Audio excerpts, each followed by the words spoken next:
A graça e a paz, amados irmãos, mais uma vez reunido para nossa prosa. Eu sei o que o pastor pregou no domingo passado. E você sabe? O texto que o pastor Heber pregou no último domingo está no capítulo 1, dos versos 67 até o 80. E tem o título A Manifestação da Graça de Deus. Pastor Heber, seja bem-vindo novamente. Obrigado, estamos aqui de novo. De novo, que bom que o senhor veio. Vamos aí. Não dá para fazer sem o senhor, né, pastor? Vamos lá, vamos tentar, né? Quem sabe um dia. Não dá não. Pastor, na introdução da pregação do senhor, o senhor trouxe à tona algo que é muito amado pelos brasileiros, que é o horário de propaganda eleitoral gratuita. Misericórdia, será que é mesmo? Aí o senhor colocou dessa maneira, fez uma análise, né, entre o horário de propaganda eleitoral gratuita e os anúncios do nascimento do Senhor Jesus, que é de fato a maior graça que Deus nos concedeu. Você pode falar um pouco mais sobre isso? Infelizmente, assim, a questão, quando a gente vê que vem os anúncios, né, aí da política eleitoral, ninguém se interessa muito, ninguém quer muitas vezes dar ouvido a tudo aquilo que diz, mesmo porque o conteúdo dela nem sempre parece que vai ser cumprido, né? A gente parece que vai ser enganado com relação a tudo aquilo que está sendo dito. Não é com todo mundo. Isso é algo que foi construído, né, negativamente diante daqueles que eram eleitos, mas que não cumpriam. Por outro lado, a gente vê a questão do anúncio do nascimento de Jesus como algo que aqueles que sabiam que Jesus ia vir, eles criavam essa expectativa de que esse anúncio da chegada dele viesse o mais rápido possível, principalmente porque eles sabiam o que ele viria fazer, né? Talvez não plenamente, mas sabia que ele viria trazer uma libertação, ia trazer alguma coisa boa para o seu povo, para todos aqueles que olhassem para ele. Então há uma leve, né, aí, distinção entre um e outro, mas assim, que na verdade assim, o que a gente percebe é que tanto o interesse quanto aquilo que é divulgado, há uma distância, né, muito grande, por isso a questão da expectativa. Falando sobre esse período que o povo ficou tanto tempo sem um profeta, aí vem João Batista trazendo as boas novas, afirmando que o Messias estava para chegar. Uma das frases lindas da Bíblia é: eis o Cordeiro de Deus que tira o pecado do mundo. João Batista estava pregando isso no deserto, pastor? Não seria lugar de pregar na praça? Então ele usou uma estratégia diferente, né? Muitas pessoas, né, que vai onde tem a grande população, ele realmente foi para lugares mais desertos, com menos pessoas, onde, né, ele poderia ali desenvolver um ministério dele. Ele foi, né, dos últimos dos profetas e veio depois de realmente um grande período onde não se havia mais, né, profetas trazendo essa advertência ao povo no que diz respeito a preparar-se para a vinda do Messias e até mostrar, né, que estava chegando. Então, imagino, né, 400 anos, quantas gerações ali nasceram, foram formadas sem ouvir esse anúncio, o anúncio da chegada de Jesus, e de repente João Batista chega e anuncia. E é claro que muitas pessoas tinham conhecimento por causa da tradição, né? Ouviam dos seus pais, que ouviram dos outros pais, e assim por diante. Havia uma tradição que realmente bíblica, que mostrava aí que haveria de ver aí o Messias prometido. Mas ele agora traz uma notícia, né, que estava vindo, estava próximo ali depois de 400 anos. E ele se torna um diferencial entre os demais profetas, né? Então ele trouxe, Júlio, ali algo que muitas pessoas não tinham noção, que era a chegada de alguém tão especial. Enquanto que outros que conheciam um pouquinho, né, dessa promessa, criaram grandes expectativas e estavam muito felizes, principalmente no momento da chegada desse Messias. E ele foi um profeta, conforme destacado na pregação do Senhor, que profetizou e viu a sua profecia se realizar com grande alegria. Né? É por isso que ele é considerado como um dos maiores, né, dos profetas, porque ele não só falou a respeito daquele que viria, mas ele também apontou, dizendo: já chegou, é esse aqui. Na primeira divisão da pregação do Senhor, pastor, com o título Revelando Sua Glória, a manifestação da graça de Deus, nessa subdivisão Revelando a Sua Glória, agora manifestada em Cristo Jesus. O Senhor usou uma frase que eu acho magnífica, e eu quero enfatizar aqui no vídeo, que é: vimos a sua glória, glória como do unigênito do Pai. Como que é isso, pastor? Como que é a gente estar diante daquele que é a imagem do Deus invisível. Que privilégio teve essa geração, não foi? Acho que é o maior presente para nós, né? O maior presente para nós é conhecer a Deus. E ali diz, né, que na figura do filho dele. O filho dele veio representá-lo ali, e isso é magnífico, porque a graça de Deus para nós foi uma bênção que ele deu, foi a oportunidade de nós conhecermos. Aqueles que estavam ali naquele momento conheceram fisicamente a Jesus, mas ele se fez homem como nós e mostrou essa glória magnífica do próprio Deus, e aqueles que viram a Jesus e que até posteriormente, né, falaram a respeito dele, então vê ali que de fato ele era alguém humano, né, mas que expressava ali toda a glória de Deus ali, né, aqueles que viam nele ali uma pessoa humana, mas ele expressava aquilo que ele era também, que era o próprio Deus, e ele pôde expressar, e foi um privilégio muito grande dele expressar essa glória de Deus, né, ali como um presente para os homens, um Deus que um tempo ficou distante porque o povo se afastou dele, Deus que estava construindo esse relacionamento novamente, agora ele se manifesta, né, e dá o ar da graça, mostrando-se a todo o povo. E isso é magnífico, né? Gostaríamos eu de estar lá também, e você, Júlio? Como? Felizmente nós vamos estar lá na eternidade vendo, Graças a Deus. Ainda na primeira divisão, pastor, o senhor fala de poder, fala de sabedoria, amor e justiça manifestados por Cristo Jesus de maneira gloriosa para aquela geração. Nos dias de hoje, pastor, essa dureza de coração que estava naquela geração ainda permanece? Ou o senhor acha que hoje as pessoas são mais quebrantadas? Não, eu acho que permanece, né? E eu não sei, né? Assim, eu acho que cada época, né, tem a sua profundidade, a sua forma de demonstrar. Mas o que parece para nós é que nesses últimos dias agora ficou muito mais grave, né? Essa postura das pessoas de fechar o coração, de não querer, né, ver nem aceitar aquilo que é a manifestação da glória e do poder de Deus. Há uma dureza no coração muito maior, parece, principalmente se nós levarmos em consideração tudo aquilo que já foi divulgado, tudo aquilo que nós temos a oportunidade de experimentar e de saber através do conhecimento que a Bíblia revela, mas também do testemunho de muitas pessoas. Infelizmente, Júlio, essa é uma realidade, né? A gente poderia pensar assim, nossa, diante de tantas informações, as pessoas deviam estar mais conscientes e abrir um pouquinho mais o coração para receber e entender essas coisas, mas parece que a dureza é muito maior. Partindo para a segunda divisão, pastor, com o título Revelando a Sua Salvação. Aquilo que durante todo o Velho Testamento era pedido, salva-me, ó Senhor, de fato estava acontecendo naquele momento. Pode falar um pouco mais sobre isso, pastor? Então, como a gente viu no Antigo Testamento, havia, né, esse anúncio que viria aquele que traria paz, que trazia livramento, né, a esse povo que traria salvação. E o povo ficou acostumado com essa questão, né, da salvação, e eles imaginavam muito na questão política, geográfica.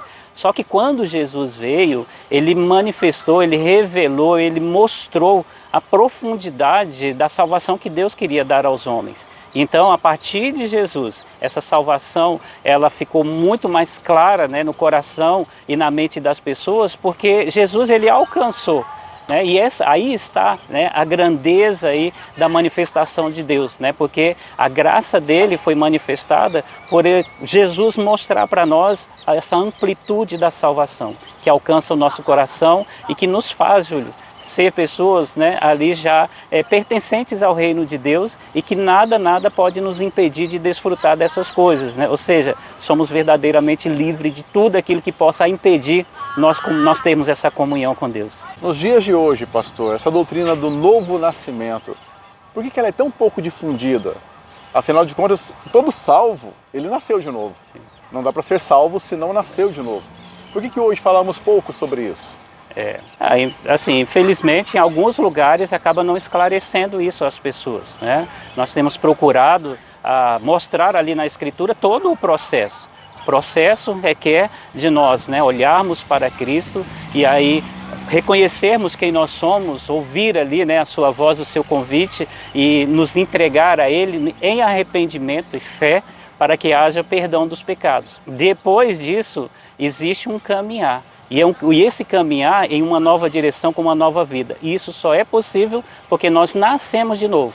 Se fôssemos com aquela, daquela mesma forma de outrora, nós não conseguiríamos andar. Agora nascemos e o Espírito de Deus habita em nós, dando essa nova vida, nos fazendo enxergar tudo aquilo que diz respeito a essa nova vida, os seus princípios, os seus valores, de forma que nós caminhamos agora nessa perspectiva de nova vida e não segundo os antigos padrões. Então, a salvação que Ele nos dá, que Jesus nos dá, é uma salvação que nos dá uma nova direção e vivemos uma nova vida. Infelizmente, as pessoas elas querem uma salvação, mas é uma salvação de coisas temporais. Não pensam numa salvação que abrange algo eterno e que nós caminhamos agora num novo caminho, uma nova direção, porque nascemos de novo, somos uma nova criatura. Parece que as pessoas ainda querem fazer a manutenção da sua velha natureza, sendo salvo de muitas coisas aqui que eles acham que é perigosas para aquele momento que eles estão vivendo aqui. Mas abrange muito mais do que o presente momento. Há a salvação ali que nos garante a vida eterna. Hoje nós vivemos um tempo em que as pessoas parecem estar dispostas a perder as suas almas para ganhar o mundo inteiro. Exatamente. Isso é muito triste. E muito triste. Na terceira divisão da pregação do Senhor, revelando o seu livramento constante. Como o Senhor acabou de falar, uma vez salvo, agora você tem seus passos dirigidos por Jesus. É necessário se sujeitar a Ele, porque Ele é Senhor e Mestre. E como discípulos, nós devemos andar na sombra dos seus mandamentos. Hoje as pessoas têm uma imensa dificuldade, pastor, em entender que Cristo é Senhor e Mestre. Ele sempre vê Cristo como aquele que é abençoador, aquele que abençoa e que te ajuda na sua caminhada. Esquecendo que agora somos novas criaturas, esquecendo que nossa maneira de caminhar mudou, nossas afeições mudaram. Como enfatizar ou trazer isso à tona para a mente das pessoas de que agora ela tem que ter prazer naquilo que Deus tem prazer e não no que ela tinha prazer anteriormente? Como fazer isso, pastor? Então, infelizmente, tem muitas igrejas que acabam não tendo como base a palavra de Deus, porque é dali que a gente vai poder mostrar para as pessoas, vai poder inculcar na mente delas, ou seja, desvendar para elas todo esse mistério e fazer com que ela compreenda qual que é o estilo de vida que Deus nos chama. Então a salvação que Deus nos dá é uma salvação para andarmos agora em novidade de vida, andarmos segundo o padrão do Espírito. Nós teremos dificuldades aqui, principalmente porque o diabo ele não vai ficar nada feliz. E ele vai levantar pessoas, muitas vezes até demônios para vir contra nós, para tentar-nos sair desse estilo de vida e aí acharmos que esse padrão, que esse estilo de vida é muito pesado e que nós não estamos livres de coisa nenhuma. Mas nós estamos livres sim, livres da condenação do pecado, livres ali da escravidão do pecado e nós caminhamos agora rumo à glória eterna que Deus preparou para que nós pudéssemos estar desfrutando juntamente com Ele e com tantos outros que já subiram ali, a glória eterna de Cristo que Deus nos oferece. Então nós precisamos voltar a estudar mais profundamente a Escritura, porque é ela que vai nos revelar todas essas verdades, é ela que vai nos convencer, porque o Espírito vai fazer a gente entender. Então Jesus Cristo ele veio justamente para trazer salvação a nós, mas ele vem nos ajudar nessa nossa caminhada, de forma que nós podemos enfrentar todos os obstáculos, mas sairmos vencedores. É por isso, Júlio, que é bem interessante essa oração aí, ou esse cântico de Zacarias ali, porque ele olhava para aquele que estava chegando ali, Jesus que estava chegando, e via todas essas questões nele, e principalmente que ele iria nos guiar.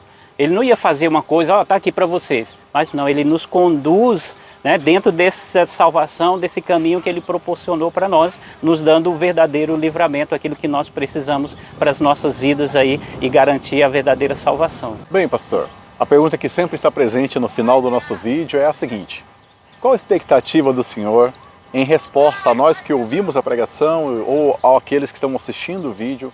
Como o Senhor quer que eles respondam? O que de fato o Senhor convida eles para agir durante essa semana e que tem que guardar do que foi pregado, do que foi ensinado, para praticar, para de fato fazer o que o senhor acabou de falar, para evidenciar de maneira testemunhal o ensino dessa pregação? Qual seria a essência, de maneira breve? Ok, então o que nós precisamos, primeiramente, eu sempre falo aqui, nós precisamos ter consciência dessas verdades. né? Então, a partir do momento em que nós nos inteiramos mais dessas verdades, nós vamos nos fortalecendo, né? A nossa fé vai ficando cada vez mais viva, mais firme. E aí, quando nós estamos vivendo agora esse momento natalino, né, nós precisamos lembrar que Jesus veio, e ele veio justamente para mostrar essa glória de Deus, e essa glória de Deus se manifesta de várias formas aqui. E se nós experimentamos essa salvação, nós precisamos compartilhar com outras pessoas também, devemos ter o desejo de que outras também possam estar experimentando. Então, de forma prática para nós. Primeiro, você tem que mostrar para essas pessoas que Jesus ele já veio, que havia, né, expectativas ali, que muitas pessoas tinham expectativas e reconheceram, mas outros que nem conheciam, a eles foi apresentado o Messias e eles creram nele também. Então, não importa se você já vem de um berço, né, ou seja, se você já ouviu desde criança aí a respeito do Evangelho, o importante é você saber que agora, né, a partir de agora, você saber que Jesus ele veio justamente para manifestar a graça salvadora de Deus nas nossas vidas. E nós precisamos compartilhar isso. Como cristão, né, agora falando aos cristãos, nós precisamos compartilhar isso, como eu sempre falo, de uma forma muito intencional. Você ir lá e dizer porque você quer dizer para certas pessoas, tá bom? Então isso é que vai fazer com que a gente cumpra, né, o papel de ser filhos de Deus, né, e de ser igreja também, a igreja de Cristo, que sabe que ele nasceu e sabe que ele precisa ser divulgado também. É isso, Júlio. Obrigado, pastor. Mais uma vez é um prazer nos reunirmos para poder fazer esse vídeo de maneira singela, simples, para dar um pouco mais de profundidade no que foi pregado Amém. No último domingo. Quanto a nós, amados irmãos, nós vamos encerrando por aqui, informando que na próxima quinta-feira estaremos na casa da irmã Jamira para estudo bíblico. Estamos estudando o Sermão do Monte e também para orar, porque é necessário orar ao Senhor. Próximo domingo, às 19 horas, culto na 8ª Igreja Presbiteriana em Campo Grande. O endereço está na sua tela. E lembrando que o texto que foi a base da pregação do último domingo está na descrição do vídeo. Que Deus te abençoe. Muito obrigado pela sua atenção e que a graça dele resplandeça sobre ti e seja abundante em sua vida. Até o próximo vídeo e muito obrigado pela sua atenção.